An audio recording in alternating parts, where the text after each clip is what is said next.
और मिश्री मलाई न मैया जी के भावे, खीर पूरी चढ़े गुलगुल। ये हमार गाना हो ना हमार हो, हमार गाना बहुत मार मार हो। हमार नाम बंसीलाल बावला है। यूट्यूब पर सर्च मारब तो हम मिलब। हमार गाना आइल हल नवरात्रि में, उहे सुनाओ तनी, वही पे नाचे के बा। सब्सक्राइब कर देम।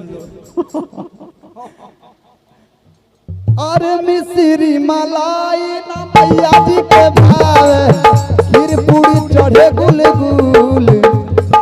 मैया जी के भावे लाली चुनरिया, मैया जी के भावे लाली चुनरिया।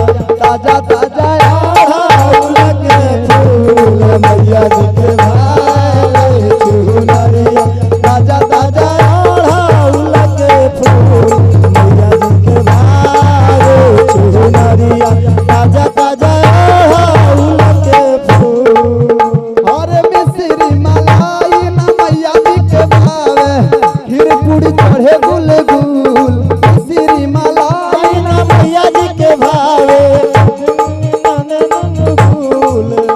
अरे मैया जी के भावे लाली चुनरिया, मैया जी के भावे लाली चुनरिया। ताजा ताजा अड़हुल के फूल, मैया जी के भावे चुनरिया। ताजा ताजा अड़हुल के फूल, मैया जी के भावे चुनरिया। ताजा ताजा अड़हुल के फूल, मैया जी के भावे चुनरिया। बहुत बहुत पुरस्कार आयल, माई से प्रार्थना व शुभकामना। और का जब घरे आई मैया हमार राजा जी, जब घरे आई मैया हमार राजा जी। खूबे कइल जाई सेवा सत्कार राजा जी, खूबे कइल जाई सेवा राजा जी। अरे हरियर निमिया पतंगा बुझुला नावा, ताही ऊपर जई है उझूल। हरियर निमिया पर लगेला झूला नावा, ताही ऊपर झूल। अरे मैया जी के भावे लाली चुनरिया, मैया जी के भावे लाली चुनरिया। ताजा ताजा अड़हुल के फूल, मैया जी के भावे चुनरिया।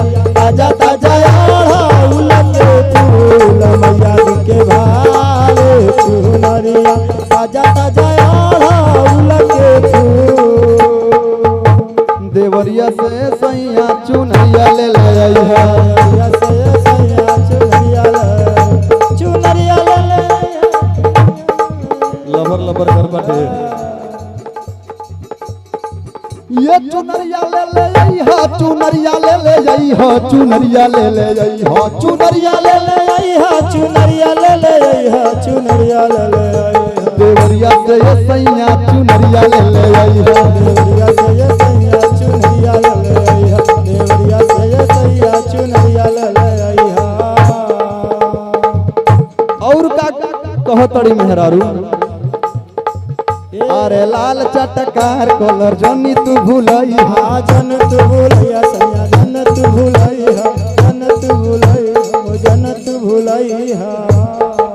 अरे जाई के बजरिया से गोटा लगवई हा, गोटा लगवई हा, गोटा लगवई हा, गोटा लगवई हा, गोटा लगवई हा। अरे लाल चटकार कलर जनी तू भूलई हा, लाल चटकार कलर जनी तू भूलई हा, जनी तू भूलई हा सैया, जन तू भूलई हा। जाई के बजरिया से गोटा लगवई हा, जाई के बजरिया से गोटा लगवई हा। अरे गोहारा से ले ले आई हा, काला शादी अरिया चुनरिया ले ले आई हा। गोहारा से ले ले आई हा, काला शादी अरिया चुनरिया ले ले आई। देवरिया से सैया चुनरिया ले ले आई हा, देवरिया से सैया चुनरिया ले ले आई हा, देवरिया से सैया चुनरिया ले, देवरिया से सैया चुनरिया ले। ये चुनरिया ले ले आई हा, चुनरिया ले ले आई हा, चुनरिया ले ले आई हा, चुनरिया ले ले आई हा, चुनरिया ले ले आई हा, चुनरिया ले ले आई। देवरिया से सैया चुनरिया ले ले आई हा, देवरिया से